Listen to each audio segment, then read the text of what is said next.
thanks. How are you? I'm good. So Becky, I had a few questions for you. Is I'd that love okay? them, of course. So my first question is, what is your diagnosis? My diagnosis is called achondroplasia.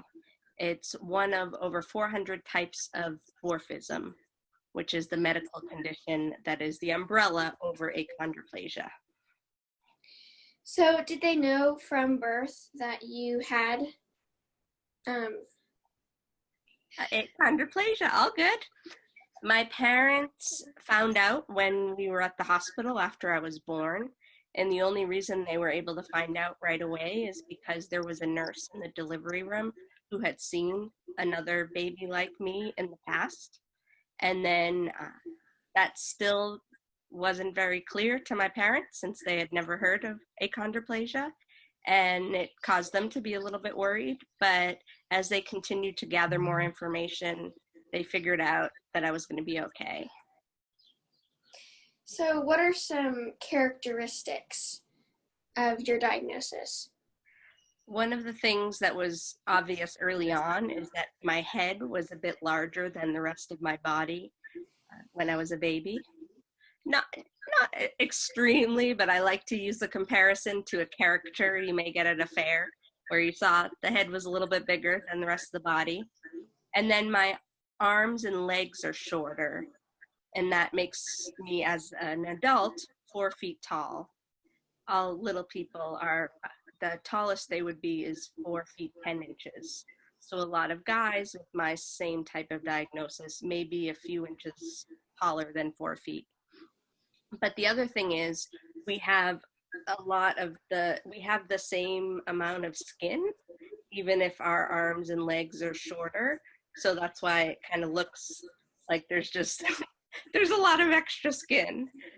But then my torso, if I was sitting next to your mother, one adult next to another, we would be the same height. So my torso is average height, but my organs are still more compact. I was just wondering, since you are a little person, sometimes do you have trouble reaching things in your house, or are some things challenging to do? Absolutely. I like to have lots of step stools, and that helps me get things around my house. I would say that early on, when I move into different houses or apartments, I make sure that I get enough step stools to reach the things I need to, but replacing light bulbs, especially ceiling light bulbs, are not easy. And it's important to know that I can ask for help and want to make sure I'm safe while doing it. And then when I go to travel in hotel rooms, it's hard to reach things as well. And that's kind of like a temporary housing situation. And I hope to be able to get step stools while I'm traveling as well to make it easier.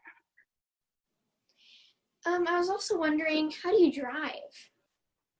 So since my body is average height, I can still see over the windshield when I'm sitting, but I have to have pedal extensions that connect to the pedals of my car, and they go up to my feet, so they're measured properly so my feet can reach them, and they have to be secured really tight on the pedals. And then I also use a pillow behind my back just so my knees can bend and have full flexibility in order to be able to drive. And they do recommend, because since my arms are shorter, I have to be pushed closer to the wheel. It's important to turn the airbags off because it could be very dangerous, even in an accident, if the airbags come on. And that could be more risky than when they sometimes are able to save average height people. Do you have a job? I do have a job. I help companies with disability inclusion. So I want companies to get better at hiring people like me for jobs. That's really cool. Thank you. I know you enjoy doing your job, but are there any hobbies and activities that you also enjoy doing? I really love traveling. I also took a lot of photography classes in high school and college, and I like taking photos. I like to just find beauty wherever I am, and there's also this program that I've been active in called Google Local Guides, where you can add photos to maps, like Google Maps. And I like to specifically look for photos that remind people whether or not a place is accessible. So I say that I was able to reach things when I went to this store, and that can be part of my review, and also take photos. Well, when you are traveling, do you have trouble doing some things, going in the airport or in an airplane? One of the hardest things is timing out how long it may take to get to the gate. So one of the things that has really helped me more recently is the TSA pre-check. So I went and applied and made sure that I could get through security a little bit faster. And then I think it would have been more challenging before they had rideshare options like Uber and Lyft, where you can get in a car or a taxi to get to your destination. I could still bring my pedal extensions while traveling and rent a car, but it would be a little bit more challenging because maybe the pedals are a different size and they wouldn't match up properly. So I like having the help of other drivers to get me to where I need to go. And then when I get to a hotel room, the biggest challenge is making sure that I can reach the sink in the bed in my hotel room. And if I can't, praying and hoping that they have a step stool that I can use to make it easier. Well, Becky, my uncle is a hotel developer, so if you were to make your own hotel room, what would be the most, like, what would you add to it? What would make it feel more comfortable to you? I love that question. I've actually done some work with Marriott, and I know they own a lot of hotels all over the world, and they're trying to figure out kind of a room for all initiative. And I think I would want to make sure that I can reach things, but would want others who are tall to still be able to access it without tripping on something. So I would prefer if maybe a step stool came in every room as a standard, and it could even be a fold-up step stool. And then someone who may need to use it could use it, and someone who doesn't need to use it could keep it hidden away. So with the sink, ideally I have a step stool. And then what I want to make sure is that it's not just knob handles, that maybe I can have handles that you can reach to pull, or if it's just one handle on top of the sink, make sure the handle comes out far enough that I'd still be able to reach. And then they have those claw reachers that are sometimes helpful with laundry and other tasks. And I think that could also be helpful to have in the room in case I need to reach something or hang something up in the closet. And then if the bed can be lower, that's ideal, but I want to make sure that everyone can still feel comfortable and not resentful.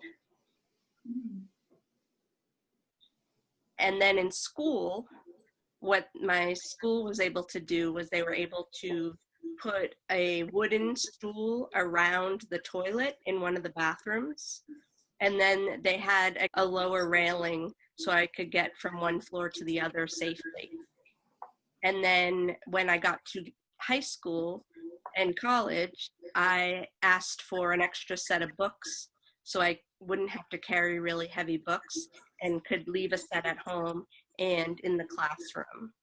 And then I also requested, because of having shorter arms and hands that take longer to write, I asked for extra time. They call it time and a half in order to complete the tests effectively. And a lot of times when people talk about accommodations, so those are all called accommodations, but another term is productivity tools. So these were just simple differences that helped me feel more successful and included. In your YouTube video, you said that most people haven't met a little person in person before, and that on media, when they see little people, they perceive things differently than reality. So it's good to meet someone who is a little person and get to know them and know what their needs are and what they need help with and stuff like that. Absolutely. And I always tell people, ask questions rather than making assumptions. So even if you think about the grocery store, when someone may need assistance, it's important to ask them, there's something I could help you with, rather than try to do it for them right away, because they may want to try it first, and then it's great to know that there's someone nearby who's willing to help them if they need it. And most likely they'll come to you eventually and say, I really can't reach that thing really high that I need. This interview has been fun because for other interviews, we've also talked about universal design. And I know that there are some things for you that you need help with, and universal design is an important thing to think about. And so it's kind of cool that I get to relate that to this interview. Yeah. There was a time when I saw a comic strip out of a newspaper, and it shows someone shoveling snow it's at a big, near a big building, and they're shoveling the stairs, and then a wheelchair user comes up to the scene and asks, can you shovel the ramp? And the person's response was, I'll do it after I do the stairs. But if they were to shovel the ramp first, everyone would be able to access the building.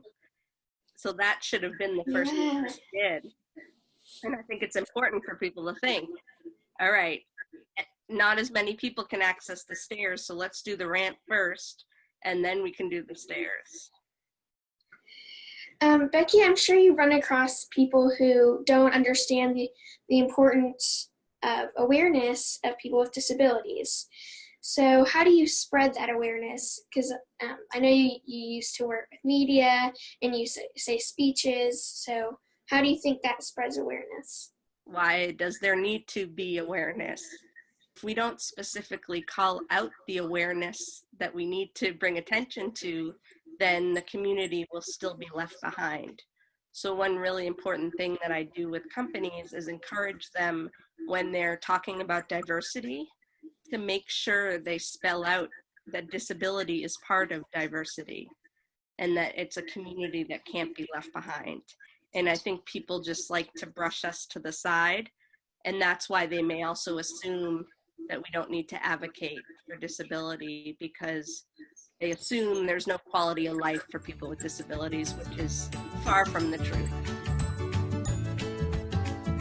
Okay, well, thank you so much, Becky, for answering my questions. Thank you for asking. And thank you for what you do. I really enjoyed it. I enjoyed it as well. Hopefully we can meet in person someday. Okay, bye. Bye.